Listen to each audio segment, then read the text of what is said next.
इस कार्यक्रम को इसलिए बनाया गया कि सूखे से जितने भी क्षेत्र प्रभावित हैं, जिसके कारण उनके विकास की गति जो है वो धीमी हो गई है, तो उसे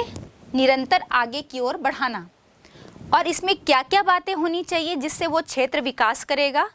तो पहला इसमें कहा गया कि जो स्थानीय लोग हैं, इस समिति ने बोला कि जितने भी सूखा संभावित क्षेत्र के स्थानीय लोग हैं, उन लोगों को ज़्यादा से ज़्यादा रोजगार उपलब्ध करवाना। साथ ही साथ सूखे के प्रभाव को कम करने के लिए जो सिंचाई के साधन हैं, वो सिंचाई के साधन को और अधिक जो है वो विकसित किए जाए, या हम कहें कि जिससे सिंचाई के अधिकतम साधन विकसित किए जाएंगे तो सूखे के प्रभाव को कम किया जा सकता है। अब इसके अंतर्गत क्या क्या कार्य किए गए, तो शुरुआत में तो हम देखेंगे कि जब ये योजना बनाई गई, ये कार्यक्रम बनाया गया, तो शुरुआती स्थिति में या शुरुआती स्तर पर जो सिविल निर्माण कार्य हैं उन पर बहुत अधिक जोर दिया गया। लेकिन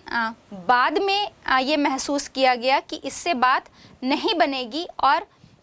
जो मतलब शुरुआत में तो सिविल निर्माण कार्य इसलिए इस पर जोर दिया गया क्योंकि ऐसे सिविल निर्माण कार्य जिसमें बहुत अधिक श्रमिकों की या लेबर्स की आवश्यकता होती है, इस पर जोर दिया गया, जिससे वहाँ रहने वाले जो स्थानीय लोग हैं उन्हें अधिक से अधिक मात्रा में रोजगार जो है वो उपलब्ध हो सके। लेकिन बाद में ये लगा कि भाई इससे बात नहीं बनेगी, और इसके बाद फिर दूसरे स्तर पर देखा गया कि जो सिंचाई परियोजनाएं हैं, सिंचाई परियोजनाओं के साथ साथ जितने भी जो वहाँ पर लवणी भूमि मिलती है, उस लवणी भूमि के लिए भूमि विकास कार्यक्रम, और साथ ही साथ वृक्षारोपण और चारागाह के विकास के लिए कार्यक्रम बनाए गए, और ग्रामीण सेवाओं पर भी जोर दिया गया। ये कार्य जो हैं इस सूखा संभावित क्षेत्र के विकास के लिए किए गए। अब हम ये देखते हैं कि लगातार हमारे देश की जनसंख्या तो बढ़ रही है, जनसंख्या का दबाव जो है वो कम नहीं हो रहा है। तो क्या हम मतलब इस कार्यक्रम को जब चलाया गया तब भी ये महसूस किया जाने लगा कि ज़्यादा से ज़्यादा जोर जो है वो हम कृषि और उससे संबंधित कार्य पर ही दे रहे हैं, और जनसंख्या तो लगातार बढ़ रही है, उसका दबाव लगातार बढ़ रहा है। और इसके लिए हम क्या कर रहे हैं कि हमारे आवश्यकता की पूर्ति के लिए ही हम ज़्यादा से ज़्यादा उत्पादन प्राप्त करने की कोशिश करते हैं, क्योंकि हर जनसंख्या को भोजन की आवश्यकता है।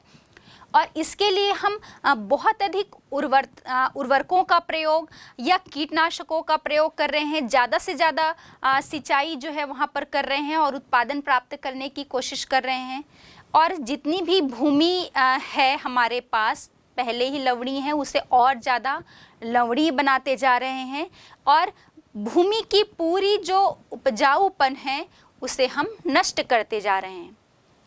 क्योंकि जितनी कृषि भूमि उपलब्ध है उससे तो हम ज़्यादा से ज़्यादा मात्रा में कृषि उत्पादन प्राप्त करने की कोशिश कर ही रहे हैं, और साथ ही साथ फिर इस क्षेत्र में ये महसूस किया गया कि जो किसान हैं वो उपलब्ध कृषि भूमि के अतिरिक्त जो सीमांत कृषि भूमि है उनका भी प्रयोग करने के लिए मजबूर हो गए हैं, क्योंकि जनसंख्या जो बढ़ रही है और उन्हें अनाज उपलब्ध कराना फर्स्ट प्रायोरिटी है। तो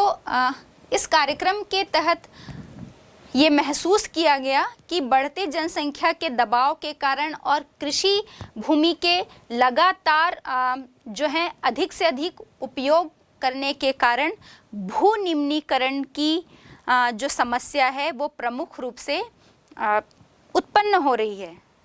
देखा गया कि भूमि का उपजाऊपन है वो लगातार नष्ट होता जा रहा है।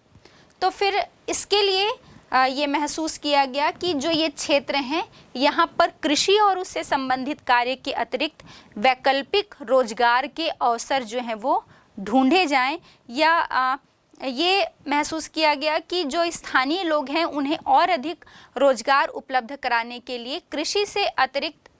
उसको छोड़कर मतलब उस पर और बहुत ज़्यादा फोकस ना करें और एक वैकल्पिक व्यवस्था बनाई जाए जिससे कि वहाँ के लोगों को अधिक से अधिक रोजगार जो है वो उपलब्ध किया जा सके।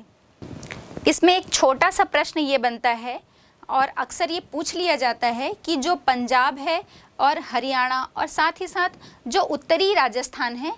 इसके जो सूखे प्रभावित क्षेत्र हैं वो सूखे से कैसे अप्रभावित रह जाते हैं।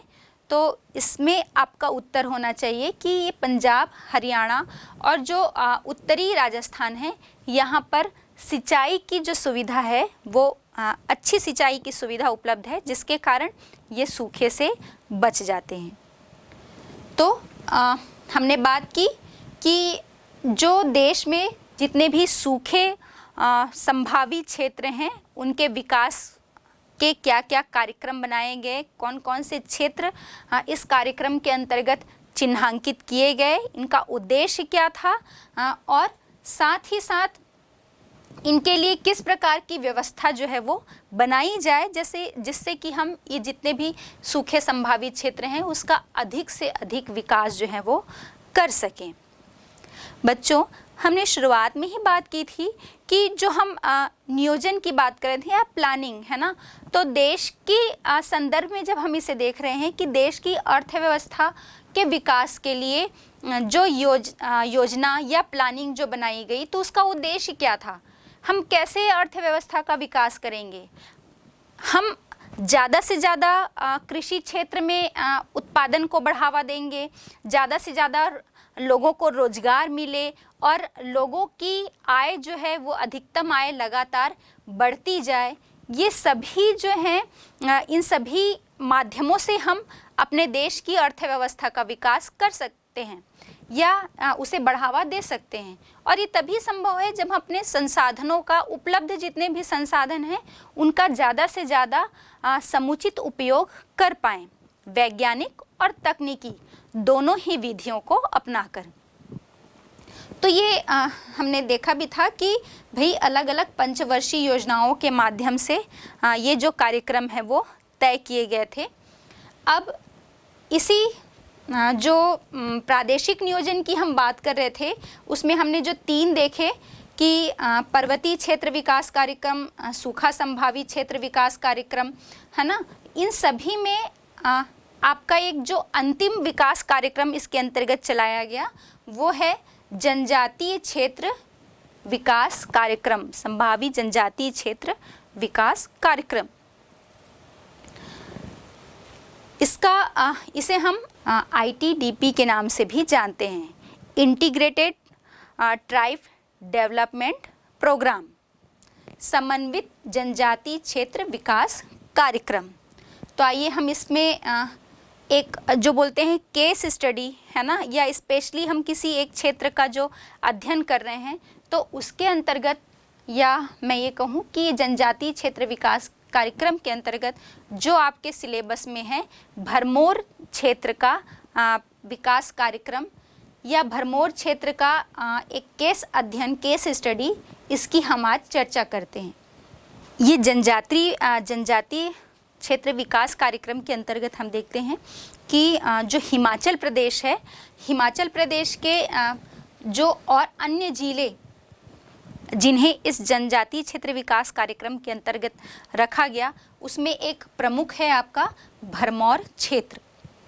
तो आइए हम जान लेते हैं कि सबसे पहले ये भरमौर क्षेत्र है कहाँ और इसकी क्या विशेष बात है।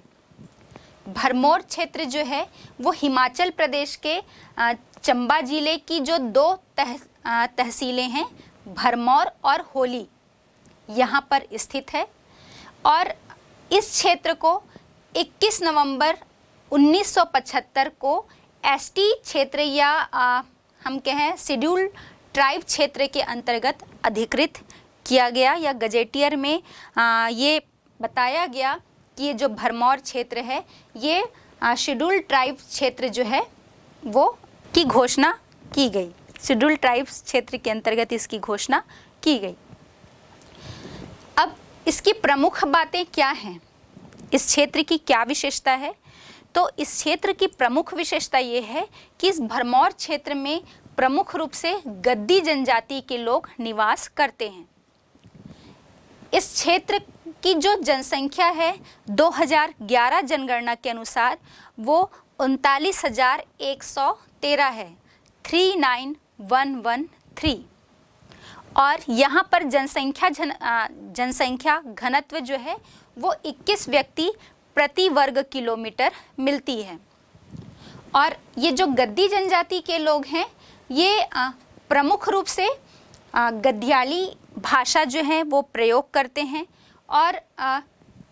प्रमुख इनकी जो विशेषता हम कहें तो ये ऋतु प्रवास करना मतलब जब ठंड का मौसम होता है, ठंडी बहुत अधिक, यहाँ की जलवायु जो है इस क्षेत्र की वो बहुत कठोर है, बहुत अधिक शीत ऋतु में कड़ाके की ठंड पड़ती है। तो उस समय पे ये लोग जो हैं ये कांगला और उसके आसपास के क्षेत्र की तरफ प्रवास कर जाते हैं। तो ऋतु प्रवास जो है वो इस जनजाति के लोगों की प्रमुख विशेषता है। और साथ ही साथ आर्थिक क्रिया देखें कि ये किस प्रकार की क्रिया करते हैं, तो प्रमुख रूप से कृषि कार्य करना, भेड़ और बकरी पालन जो है वो इस जनजाति के लोगों की प्रमुख आर्थिक क्रियाएं हैं। अब हम देखते हैं कि ये ITBP जो है इंटीग्रेटेड ट्राइब डेवलपमेंट प्रोग्राम, समन्वित जनजाति क्षेत्र विकास कार्यक्रम, इसके प्रमुख उद्देश्य जो है वो क्या थे? तो इसके प्रमुख उद्देश्य थे, पहला तो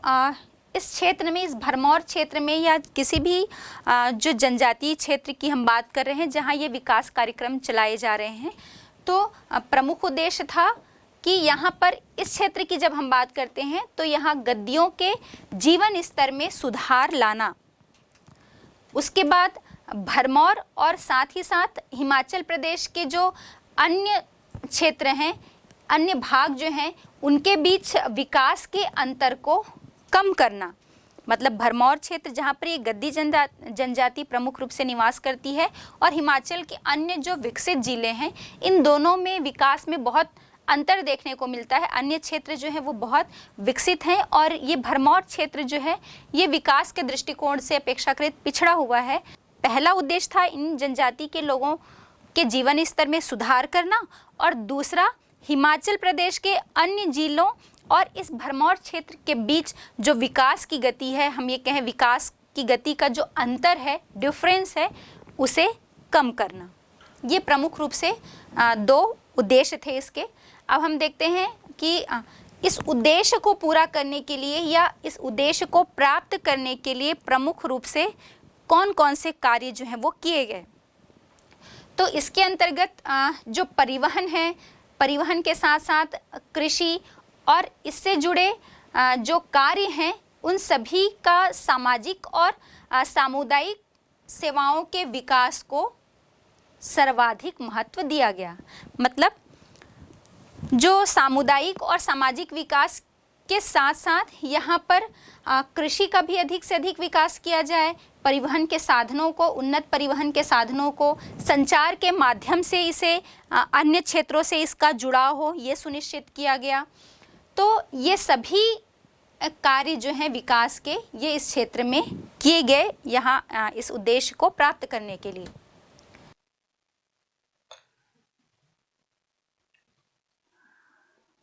हम भरमौर क्षेत्र के केस स्टडी की बात कर रहे हैं, तो पहले हम देख रहे हैं, आप मानचित्र में देख पा रहे होंगे कि भरमौर हिमाचल प्रदेश के चंबा जिले की भरमौर और होली नामक जो दो तहसील हैं इस पर स्थित है। और यह क्षेत्र जो है ये 32 डिग्री 11 मिनट उत्तर से 32 डिग्री 41 मिनट उत्तरी अक्षांश और 76 डिग्री 22 मिनट पूर्व से 76 डिग्री 53 मिनट पूर्वी देशांतर के बीच फैला हुआ है। इस भरमौर क्षेत्र का कुल क्षेत्रफल 1818 वर्ग किलोमीटर है और इस क्षेत्र का अधिकांश भाग 1500 से 3700 मीटर की ऊंचाई के बीच स्थित है। इस क्षेत्र के चारों ओर ऊंचे ऊंचे पर्वत हैं। आप देख पा रहे होंगे मानचित्र में, इसके उत्तर में पीर पंजाल और दक्षिण में धौलाधार पर्वत श्रेणियां जो है वो स्थित हैं। पूर्व में धौलाधार श्रेणी का विस्तार जो है वो रोहतांग दर्रे के पास स्थित पीर पंजाल श्रेणी में विलीन हो जाता है। और जैसा मानचित्र से स्पष्ट है, इस क्षेत्र में रावी और उसकी दो सहायक नदियां बुधिल और तुंदाह नदी ये बह रही है और इन्होंने गहरे महाखड्डों का निर्माण किया है। और ये इस क्षेत्र को ये जो नदियां हैं इस प्रदेश को 4 भूखंडों में बांटती हैं। आप देख पा रहे होंगे होली, खानी, कुगती और तुंदा, ये 4 भूखंड में इन नदियों ने इस भरमौर क्षेत्र को विभाजित कर दिया है। और जैसा हमने बात की थी कि यहाँ की जलवायु जो है वो बहुत कठोर है। यहाँ का औसत मासिक तापमान 4 डिग्री सेंटीग्रेड से 26 डिग्री सेंटीग्रेड के बीच होता है। और इस क्षेत्र में शीत ऋतु में हिमपात होना एक बहुत ही सामान्य बात है। तो अभी हमने देखा था कि ये जो भरमौर क्षेत्र है जो 4 भागों में विभाजित है, इसमें हम देखते हैं कि जो प्रमुख रूप से होली और खानी क्षेत्र हैं यहाँ पर विकास अधिक हुआ है। और होली और खानी क्षेत्र में आर्थिक विकास अधिक हुआ है और तुदा और कुनाई क्षेत्र में विकास की गति जो है वो धीमी है। अब ये जो विकास कार्यक्रम भरमौर क्षेत्र में चलाया गया, जनजाति विकास कार्यक्रम, तो उसमें हम देखते हैं कि इसके सामाजिक और सांस्कृतिक लाभ जो हैं वो कौन कौन से थे। तो क्या क्या सांस्कृतिक सामाजिक लाभ इसमें हुए, तो हम देखेंगे कि इसमें स्कूल, जितने भी स्कूल हैं, शैक्षणिक संस्थान हैं, साथ ही साथ जितने भी शैक्षणिक संस्थान हैं, परिवहन के साधन हैं, पेयजल और संचार के जो है साधन हैं, साथ ही साथ विद्युतीकरण का भी इस क्षेत्र में बहुत अधिक विकास हुआ। फिर हम ये देखेंगे कि जितने भी शैक्षणिक संस्थानों का विकास किया गया तो इसके कारण यहाँ पर साक्षरता दर में बहुत तेजी से वृद्धि हुई। इसका प्रभाव हमें साक्षरता दर में वृद्धि के रूप में देखने को मिला। और ये हम देखते हैं कि विशेष रूप से जो महिला साक्षरता दर जो है वो 2011 में बढ़कर 65% हो गई। 2011 में 65% हुई और हम ये देखेंगे कि ये 1971 में केवल 1.8% थी। तो हम देखते हैं कि कितना बहुत तेजी से विकास हुआ या कितनी बहुत अधिक वृद्धि हुई साक्षरता दर में और विशेष रूप से महिला साक्षरता दर में। तो हम इसके जो लाभ हैं ये हमको ऐसे ही देखने को मिल रहे हैं। और साथ ही साथ इसका प्रभाव एक अलग और हुआ कि जो पुरुष और महिला की जो साक्षरता दर है उन दोनों के बीच का जो डिफरेंस है या अंतर है उसमें भी कमी देखने को मिली। फिर हम देखते हैं कि जो लिंगानुपात है, मतलब प्रति 1000 पुरुषों पर महिलाओं की संख्या, तो लिंगानुपात में भी सुधार हुआ। और वहाँ पर इस जनजाति में प्रमुख रूप से जो बाल विवाह की प्रथा देखने को मिलती थी, चूँकि साक्षरता दर में वृद्धि हुई और विशेष रूप से महिलाओं की साक्षरता दर में वृद्धि हुई, इसका परिणाम हमें ये देखने को मिला कि वहाँ पर बाल विवाह की दर में भी बहुत तेजी से कमी आई।